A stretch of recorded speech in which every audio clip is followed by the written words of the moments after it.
3 o'clock. We're going to get started. Was the meeting posted? Yes. Okay. First on the agenda. Commission will now take up an applications for public amusement licenses for events scheduled at the Lowell Memorial Auditorium. Thomas McKay, Mill City Management, Inc. Colleen McDonald is representative. Concert, Celtic Thunder, Monday, March 23rd, 2009, from 7:30 p.m. to 11 p.m. AEG is a live promoter. Concert, Josh Turner, Thursday, March 26th, 8 p.m. to 11. The Mill City Management is promoter. Concert, Cake, that's C-A-K-E, Wednesday, May 27th, from 8 p.m. to 11 p.m. Mill City Management and John Peters, promoter. The Middlesex Community College Celebrity Forum has scheduled an event for Wednesday, June 3rd, 2009, from 8 p.m. to 11 p.m. Okay, introduce yourself. Arlene McDonald. Is that a birthday cake? I have no idea who they are. I've never heard of them. Oh, man. I was a little upset that we had to spell it. It took me minutes Anybody to got realize any it. questions about any of these? I didn't nearly even, well, No questions. no? No Okay. questions. I'll make the motion to approve. Second. Seconded, all in favor, say yes. Yes. Yes. Thank you. You're all set, thank you. Next on the agenda. Commission will now take up the application for public Mr. amusement Flynn. for Carnival for Dean and Flynn, Inc., doing business as Fiesta Shows of Seabrook, New Hampshire. John A. Flynn, representative, to be held at the Regatta Field at Pawtucket Boulevard. The carnival dates are Thursday, May 21st, Friday, May 22nd, Saturday, May 23rd. There will be a Sunday date as well, and then Monday, May 25th to Saturday, May 30th, 2009. That is 9 dates. Monday hours would be 12 to 11 p.m., 12 noon to 11 p.m., Tuesday to Friday, 6 p.m. to 11 p.m., and Saturday, 12 noon to 11 p.m. Also, there is a communication from the State Fire Marshal in conjunction with the Commissioner of Public Safety regarding temporary housing at traveling carnivals. Introduce yourself for the record. I'm John Flynn. I'm the president of Dean and Flynn Fiesta Shows of Seabrook, New Hampshire. Okay, yeah, you familiar with this State Fire Marshal's letter? Yes, just to Yeah. clarify, the Can you letter put came the out. Can you put the people up at the Doubletree?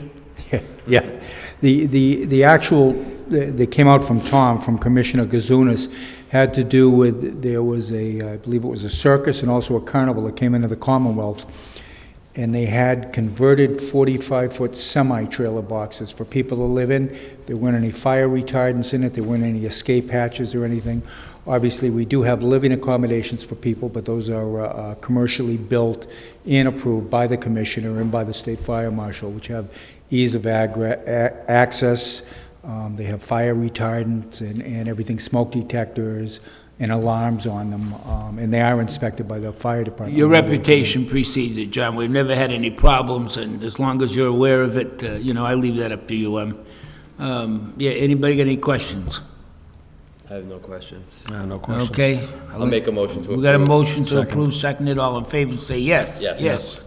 You're all set. Thank you very much. Take care. Good seeing you again, sir. It's always good to be seen, John. Remember that. Very true. Next on the agenda. Commission will now take up a special one-day license for malt beverages and wine only, or either one. Sean Patrick Holland of the Merrimack Repertory Theater for theatrical performances at the Liberty Hall at 50 East Merrimack Street, 1.5 hour prior to and during intermission, from dates in March, starting March 19th, and the production will run through till April the 12th. There are 19 dates in total.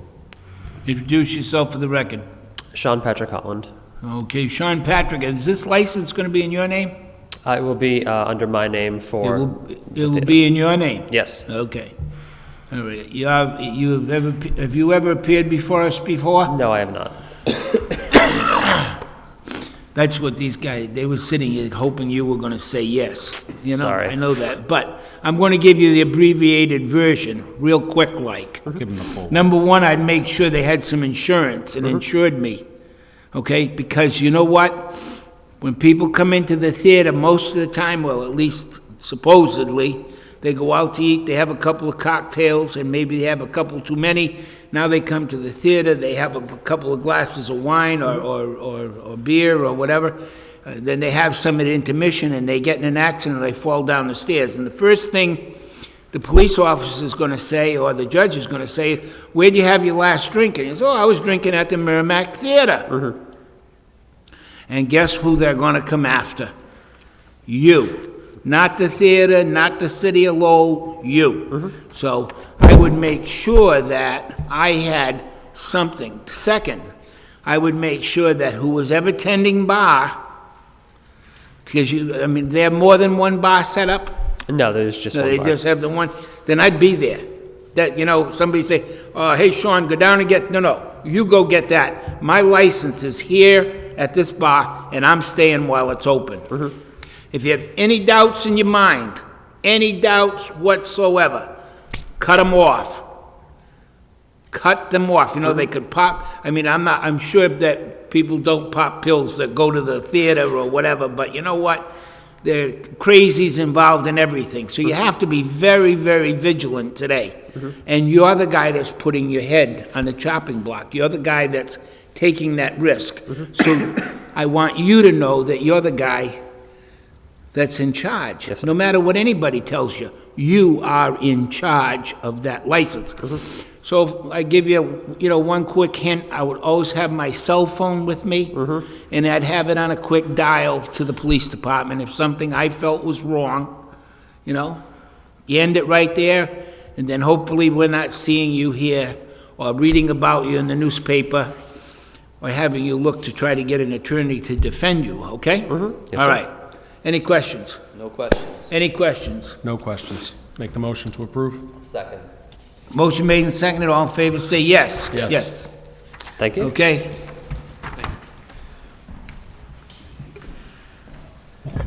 Commissioner, I'll take up the matter to do with the Europa Cafe in regards to the superintendent of police complaint.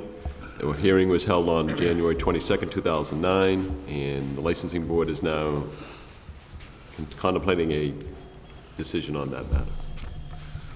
Your clients didn't come? No. Okay. Introduce yourself for the record. Attorney Michael Zame, representing the Europa Cafe. Okay.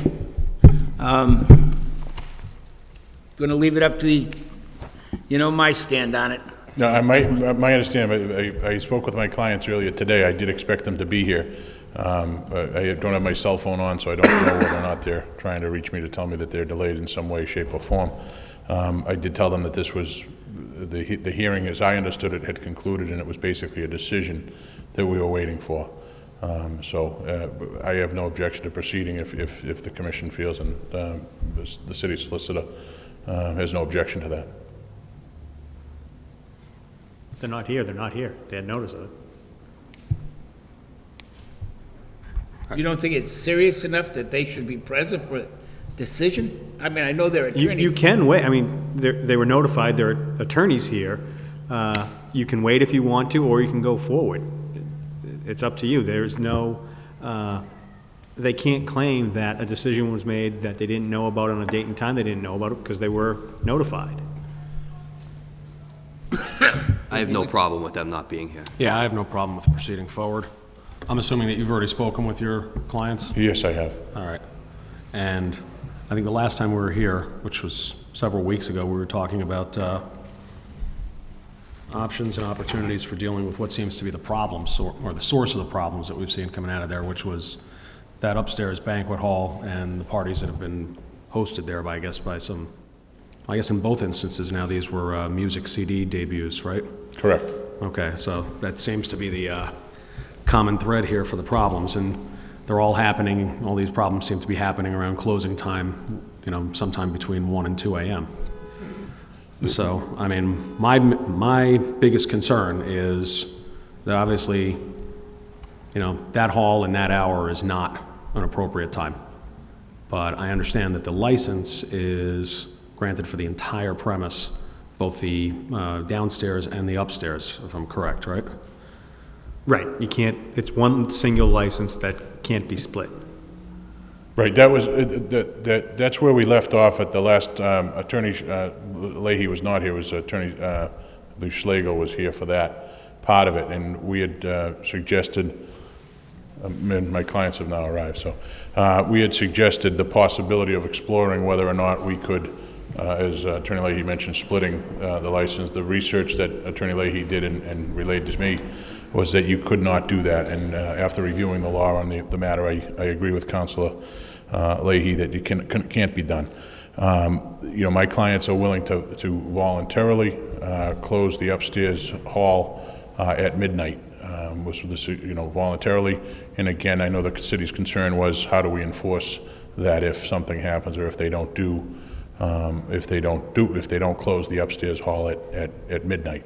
That was one of the enforceability concerns. But that's what they're willing to offer that to the city. They want to work with them. They've taken some steps to address these, and I think it's been a matter of the things that they've done is come to the realization that we need to bring in some outside help to help provide the security. They've engaged in a group to do that. So, and as I know it, and from what my clients have represented to me, they haven't had any issues since they've started to do these things. So, and again, it's only been a short period of time, but they've shown an effort, and it seems to be working for them. So, that's their suggestion. I don't know what the board's wish, what the commission wishes to do.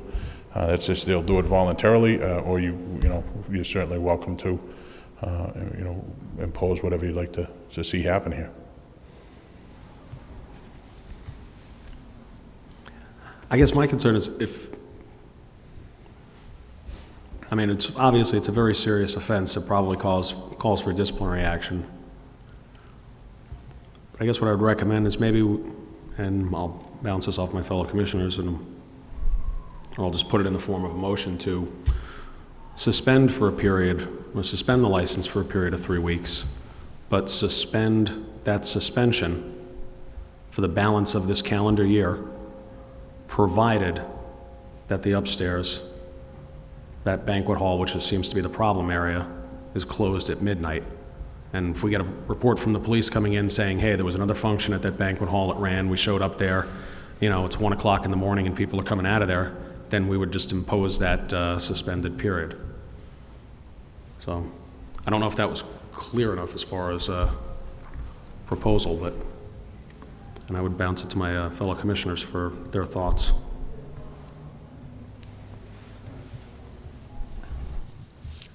I do think that would be a reasonable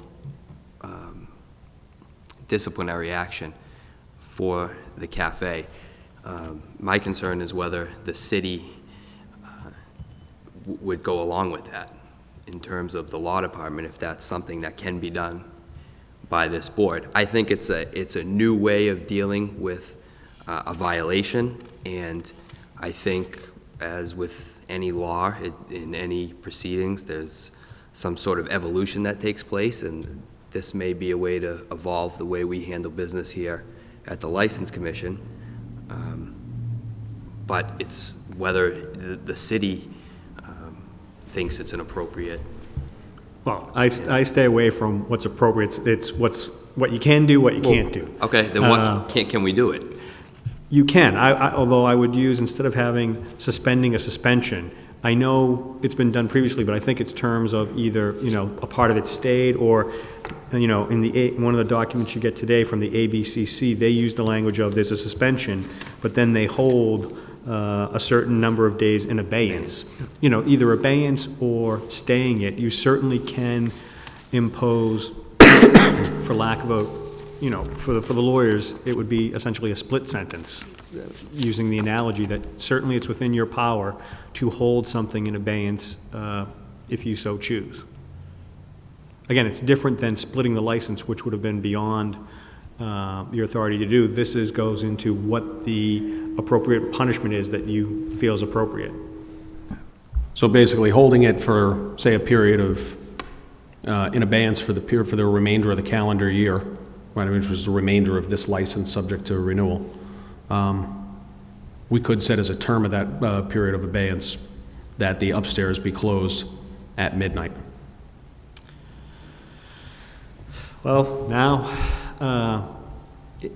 It could be. I mean, that could be the way to do it, where upstairs has to be closed at midnight, knowing that if there's a violation of that, the entire place is shut down for that 3-week period. I think that would be the best vehicle, because you're not splitting the license at that Right. point, but you're literally putting a term on that will trigger the 3-week suspension. That would be appropriate, or that would be something that you could do. It would be within our authority. We wouldn't be running afoul of any ABCC requirements. We wouldn't be treating the license as if it were bifurcated. Correct, in a way. right, it's not bifurcating the license, it's saying the license is being dictated by, X number of terms, the same way that you may issue a license by saying, you need to have adequate parking, or whatever the other conditions that you do.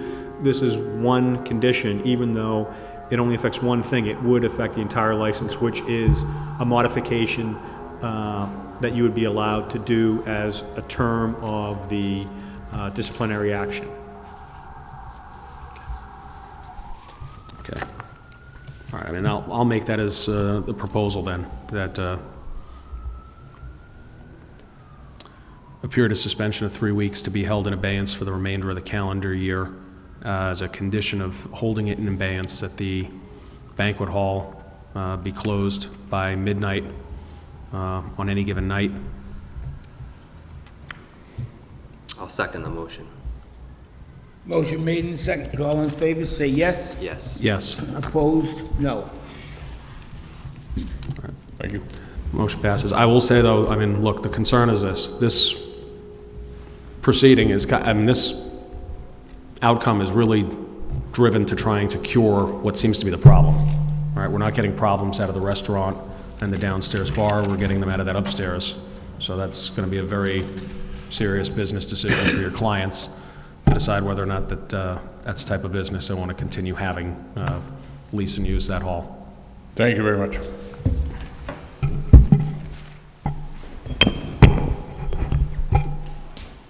Members of the Commission, we have an application for a new license for all alcoholic beverages restaurant for premises at 15 County Square, Unit Number 2. This is an application by the LLC known as Back Page Jazz and Comedy Club, LLC, DBA The Back Page. Robert J. Ramirez is the manager of the LLC.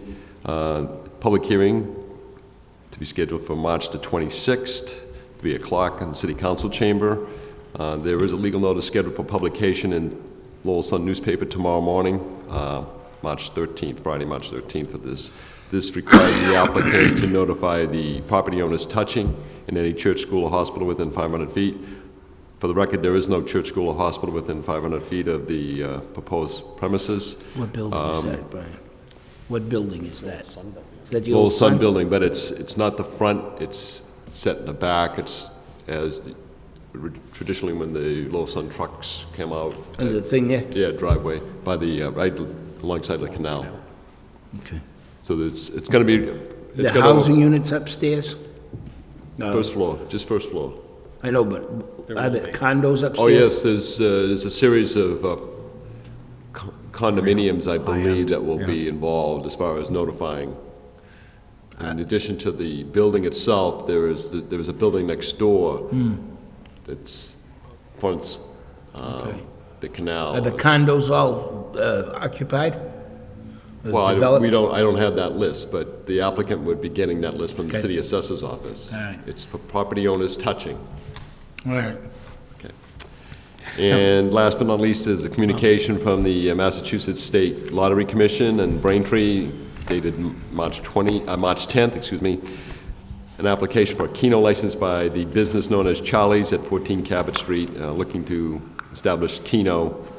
And should the licensing board wish to take any official action in doing so, it would have to involve a public hearing.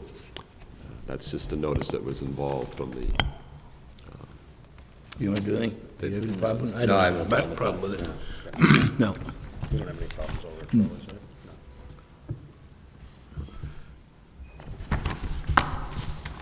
Anything else? Anything else? Make a motion to adjourn. Anybody, got anything you want to bring up? I would just wanted to, there's a, and I just get nervous, but I've gotten a number of phone calls about the, people selling secondhand gold. today in the Lowell Sun, there's I don't know what company it is, I don't want to cast any aspersion, but there's a huge ad in the paper today about buying secondhand gold. And of course, they run this silly thing on television about, take all your gold jewelry and send it to us and we'll send you a check. And, and people, and they're doing it. And then after, they're going to be upset when they find out that it wasn't gold, it was platinum, But it's too late then, it's been melted down. But the point is that, we are following through. I think that you, Captain Webb, had said that the Vice Squad was checking into that, following through. Yes, I'm going to have a communication for the commission at your next meeting. Okay. Thank you. Outside of that, anything anybody wants to bring up? No. Entertain a motion to adjourn. Make a motion to adjourn. Seconded, all in favor, say yes. Yes. Yes. Coming home, Benjamin.